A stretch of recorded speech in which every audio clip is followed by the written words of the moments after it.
So hi, welcome to the Good Nights Podcast. I'm Shane, I'm Glory. and we're here with. I'm John from the band Fuckin Whatever.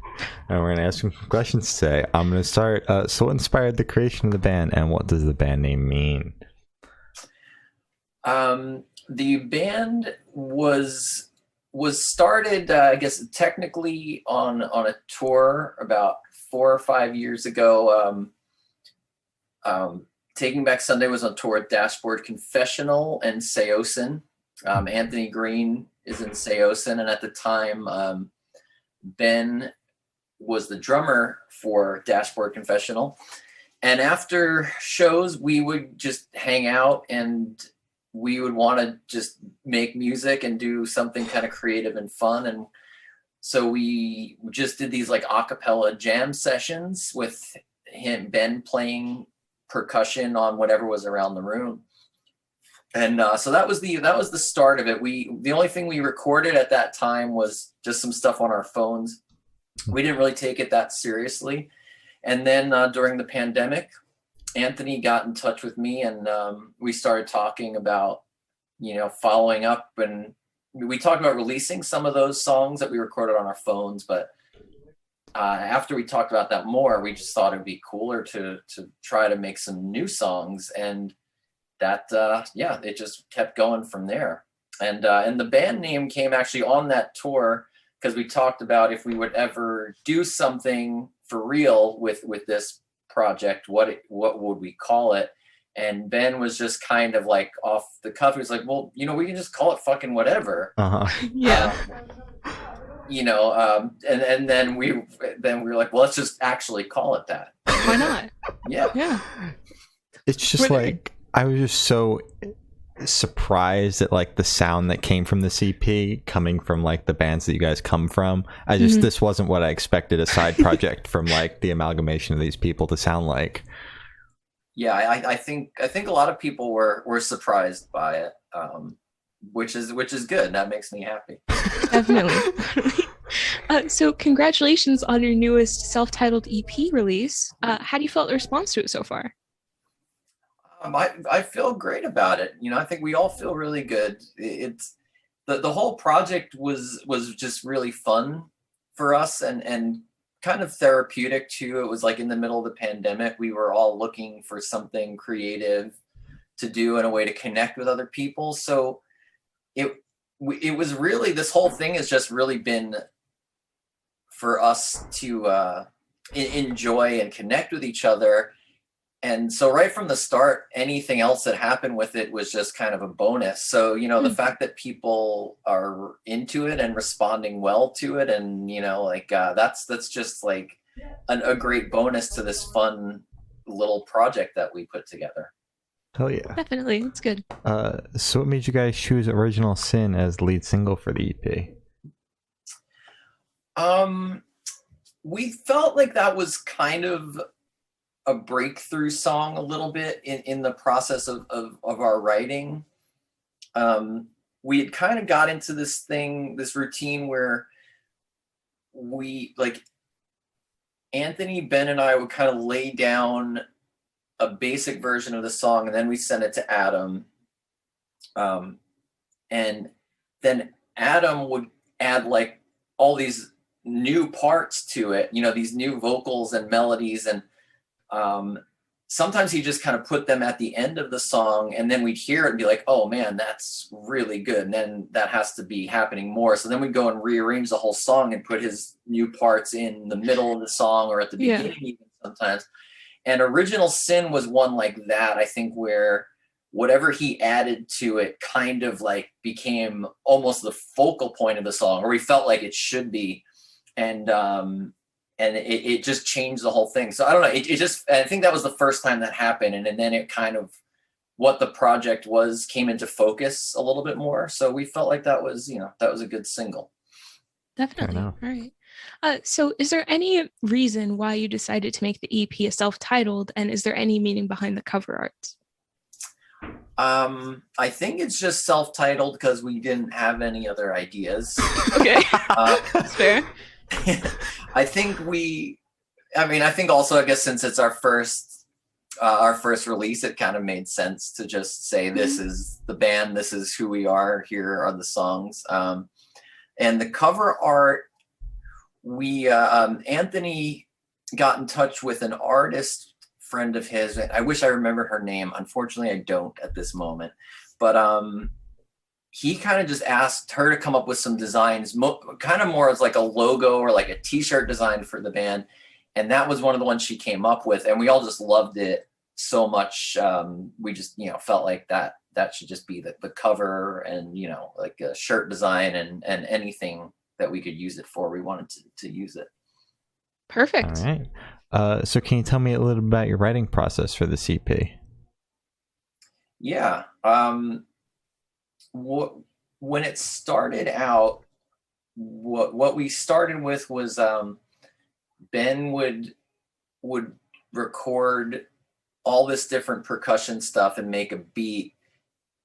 Usually it would be like 5 or 6 different things, like him doing a little part on a wall, like him banging on a pot, or him like hitting on a table or a floor, whatever was around. And then he would loop that.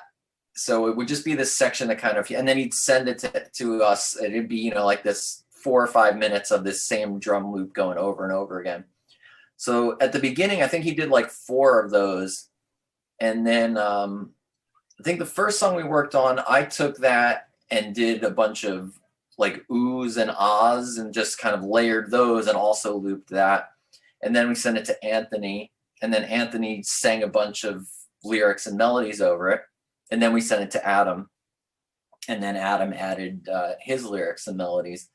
And then after that was all added, we did a lot of kind of rearranging the songs. And I would kind of then start to take things in and out at different parts, because since it was looped, it would be obviously a lot of the same thing over and over again. So to keep it interesting, I would, bring different parts out for a section and then bring something back in, and while something else came out, So that was how it got started. And then after that, it started to become more anything goes. Like Anthony sometimes would just send us lyrics and melody. He would just like sing a cappella to like a click track, and then Ben would come up with a beat to that, and I would do some background vocals to that. And it's sort of like the more we kept going, the more it's sort of become anything can start a song. But that's how we got going.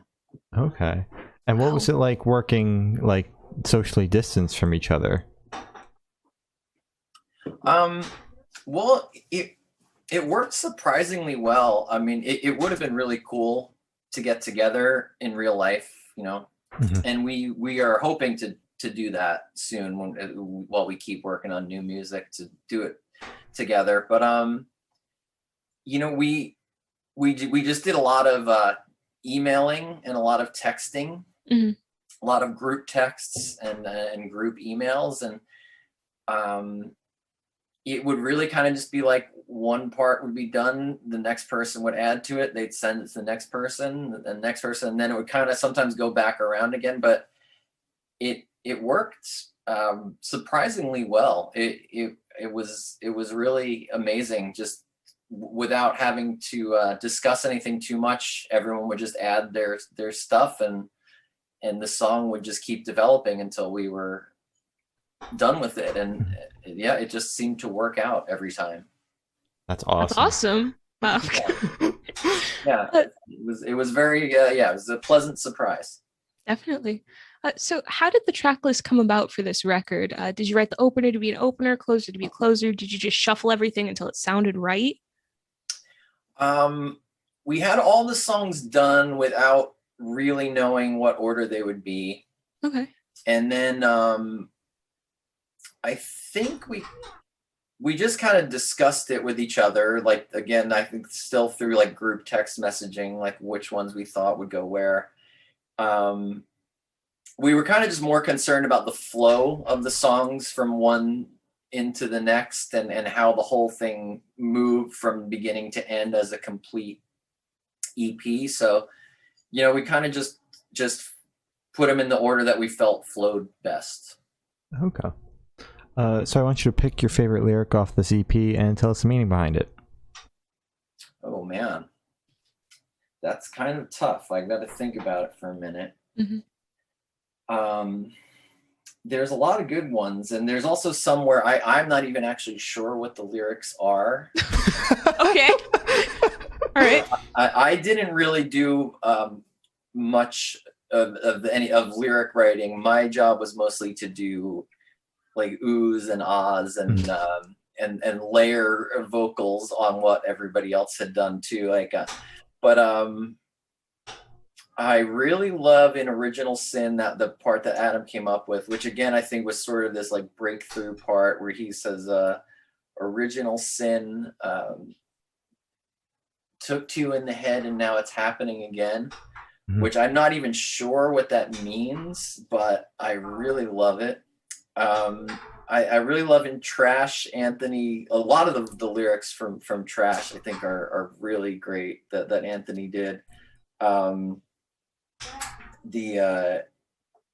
I fell in love with how it felt when you told me that I'm trash, which is also kind of funny because he starts it off the way he sings it. He says, "I fell in love. I fell so much in love," which it kind of sounds like it's going to be a very straightforward declaration of love. And then he follows it up with how it felt when you told me that I'm trash, which is a nice twist, an interesting surprise. So, those are some of my favorites, I think. All right. That's fair. All right. So which song off this record took the longest to write, and which one is your personal favorite? Man, I don't know that any of them took that long to write, which was kind of one of the amazing things about the process is I guess it's hard to tell a little bit too because of the way they were written, with everything being emailed around and stuff. It's very hard to say for sure, but I would say that everything just flowed from one step to the next and, relatively speaking, came together easily. We didn't have any song where it took long and was like, because we were like, oh, we've got to figure out how to make this work, or like something's just not clicking here, or we've got to rearrange. There wasn't one thing that we ever really went back and changed or felt like we had to solve or figure out. So, there really wasn't anything. I would say each song probably was, about a week or so of us emailing stuff around, and it was all pretty much like that with every song. As far as a favorite, again, it's really hard to say. It's very, very hard to say. I think I'm Waiting on You, if I have to pick one, because that was the first one that came together. And so that kind of has a special place in my heart. Definitely. I like how you did say, like, each of the songs really didn't take all that long, because the album feels like it's just kind of whatever was sent, you fit it into the song somehow, and clearly that's kind of what happened. That is exactly right. Yeah, there was not a lot of like analyzing and kind of like reworking things. It was just like, you get the part that the last person made, and then you just add your part to it, and it was great. Hell yeah. So this project is basically just for fun then. It's just like all of you just kind of, it's a project that you don't have to stress about, basically. Yeah, exactly. And really when we were doing it, we didn't know if it would be even released or like focused onto the level that it has been. Like it's a lot more official and a lot more of a like real serious release than we ever even knew it would be or could be. So yeah, the whole thing was completely for fun, but I guess, and then really it's become more serious and official just because we were so happy with how it came out and wanted to put it out there and have people hear it. So, but I think we want to keep it in that kind of vein of it just being for fun and not stressing too much about anything. Definitely. even if somehow we're the biggest band in the world one day. Yeah. So where was your headspace at while you were creating the CP? Personally, my headspace was, at the beginning of it, it was not very good because, like I said, it was the middle of the pandemic. I think it was December or maybe the end of November in the pandemic. So, middle or like getting into the winter in pandemic times, and I had been really frustrated by trying to work on creative things at that point. I would go through these stretches where I would maybe have some inspiration and get to work, and then these other long stretches where I didn't do anything creative for like weeks or months. And it was also kind of frustrating because, I was home a lot and obviously had the time, but just didn't feel the like inspiration or the drive to do anything creative. So that was where I was at the beginning of it. And I think that everyone was there to some extent. And then once this got going, once that first song got rolling, that all changed. And like the next 3 or 4 months or whatever it was of working on this was like totally transformed that mindset and got me into a whole different creative headspace. So the turnaround on this was really quick as well then. Like you didn't really sit on it. I thought it was like beginning of the pandemic kind of thing. And then I think we started, like I said, I think we started the first song in December. I think we had all the songs for the EP done by February or March. And some more. We have a few more that we haven't released, and then it did take a little while to get it. We decided to have it like professionally mixed and mastered, and so that actually took a couple of weeks. Whereas I think it took almost as long to get everything figured out with releasing it and mastering it as it did to write it. Wow. Okay. That's fair. You mentioned that you have a couple extra tracks. Will those be released as B-sides, or will those be put onto another release? We would like them to be part of a full-length album. That's what we're thinking. I can't remember now. It's been a little while, but I think we had 3 songs that were done and probably like 3 songs that were ideas that just need to get like worked out some more. And then ideally we'd like to get together in real life and keep working on some more, and then put out a full-length album at some point. Amazing. I'm excited to hear that whenever it gets dropped.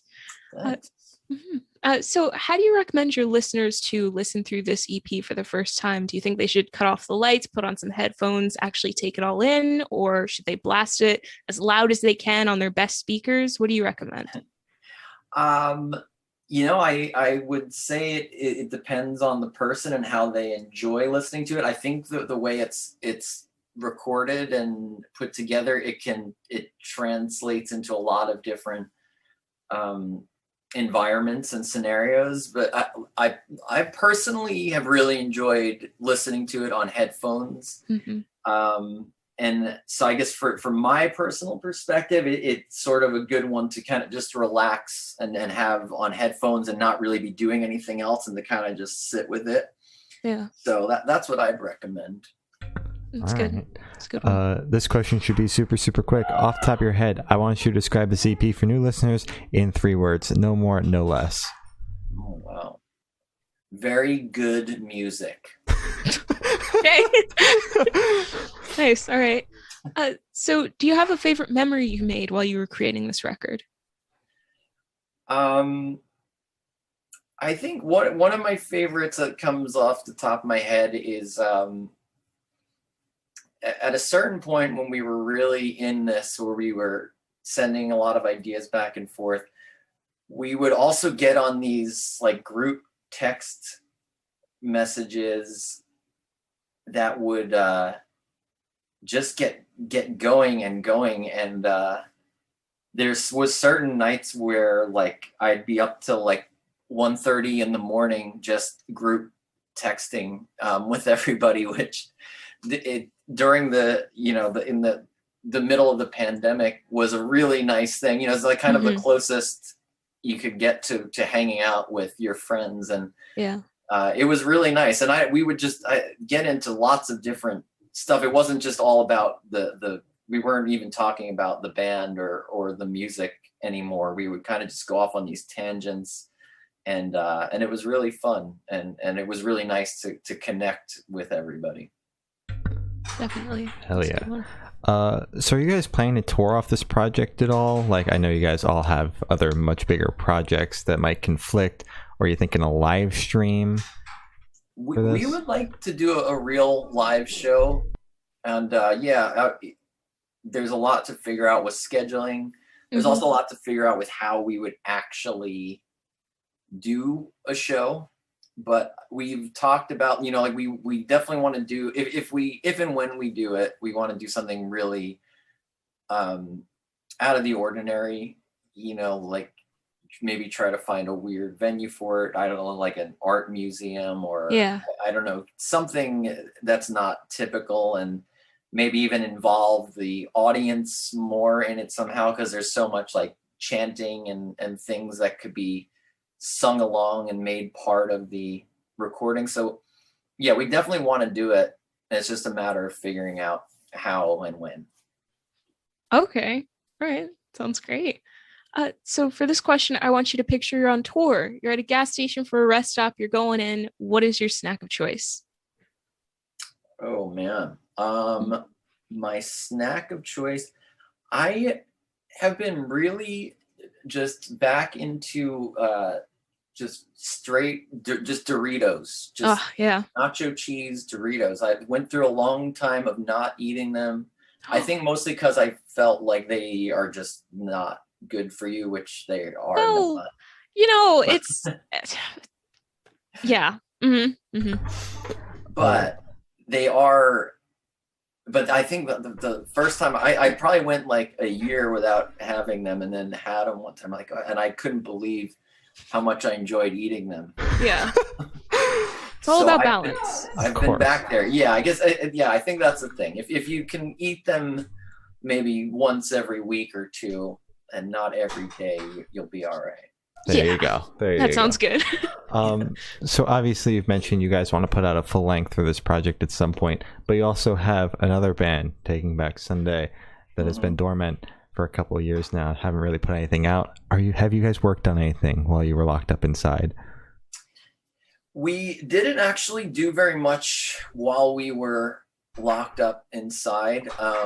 So right before the pandemic started, we had actually got together in the studio for a week, and we were writing and demoing. And so that was supposed to be the beginning of our process of making our next album.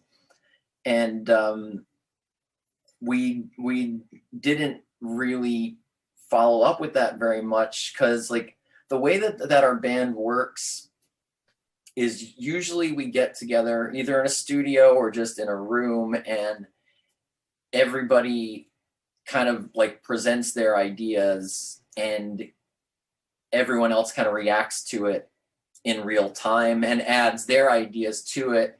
And sort of like there's a lot of back and forth and a lot of building on people's ideas, and sort of like changing ideas and sort of collaborating and developing these things in real time. So it felt very difficult to do that without being in a room together. We did all kind of separately lay down ideas and some even songs and stuff and send them to each other. But we didn't follow through with anything until after the pandemic was over. But then about a little while ago, we actually got together and started following up on the ideas. We started laying down in some of the ones that we started working on in the pandemic, and we're getting things rolling again and getting back to it. So all right, we'll have something new soon, but we're unfortunately still at the beginning stages of it because of the whole pandemic. Yeah, that's Fair enough. Fair All right. enough. So where do you see the band in the next 5 years? Taking Back Sunday Fucking whatever. or Fucking Whatever. Oh, okay. Yeah. I don't know. It's, one thing about this project that's been cool is we haven't planned a lot of things out or thought that far ahead. Mm-hmm. I think that, like, ideally, if I think about it right now, I think it would just be really cool if we can keep it going when in between everybody's projects and be able to keep it enough of a priority to get together and really work on music with each other, at least a few times a year. I would hope by, in 5 years, we would maybe have like 3 albums out or something and had figured out how to play live and, and maybe had done some tours and some things like that. And I think that would be really cool. That'd be very cool. That's super ambitious for like the other projects that you guys have as well. It like is. Do you just not like to sleep? Like, do you like to be constantly working 24/7? It's well, like the way that this project has been, it does not feel it doesn't feel like work really at all. So if we can keep that vibe going, it would make it very easy to continue making music, because it's not hard really. It's just very fun and like pure creative energy, and not a lot of like overthinking or trying to do anything in particular. Mm-hmm. That's fair. So for the last couple of questions, we're actually shift away from music and go straight to death row. Boom. So if you're on death row, what would your last meal be with a drink? Oh wow. I'd probably have a full lobster, I think, like a broiled Maine lobster, with maybe some like garlic mashed potatoes and a bottle of good champagne. That sounds nice. Sounds like a way to go out. Yeah, going out with a bang. Yeah, I mean, I'm gonna be dead soon. I might as well go fancy, right? So true. Yeah, treat yourself. So if you could live in one fictional world for a week, where would you live? Oh wow. Mm-hmm. Let's see. I'm taking this pretty seriously. As you should. Okay, yeah, I gotta really think about it for a minute. There's a lot of things where like the movie is really cool, like, and the universe is cool, but then it's like, do you really want to live in that world? You want to put yourself in that situation. Yeah, it's like if you think about like the Marvel movies and that universe, it's really cool to live in that world, but then also like it seems like civilians are routinely getting like destroyed in buildings and cities, and there's an apocalypse every other day or something. So that's not great. No. And then let's see, I think it just hit me. I would like to live in the future, which is now the past, but the future world of Back to the Future 2. That seemed really cool. That seemed like a much cooler 2000. What was it? I forget what it was in maybe 2016 or 2000. Yeah. It was 2016. 2016. That was a much cooler 2016 than our actual one. So I would like that. I would like even just to have those hoverboards. I think would be enough. Or the shoes. And the shoe, those are great too. So I have the honor of asking the last question, and every single person that we've spoken to have said that it is the most important question. Okay. What's your favorite color? Wow, my favorite color? I'm going to say turquoise. That's a good color. It's a very good color. Good choice. So as I said, that's all the questions we have today. Is there anything that you would like to plug? No, I mean, we got the EP, which I feel like we've plugged pretty well. It's on vinyl. We've got different bundles that come with t-shirts and bags and all kinds of stuff. So check that out. We're on the internet, Fuckin Whatever, Born Losers Records. Yeah, get the album. That's all I'm here to promote, really. Hell yeah. Well, thank you for now. That's been John Nolan from Fuckin Whatever, and we're the Good Noise Podcast.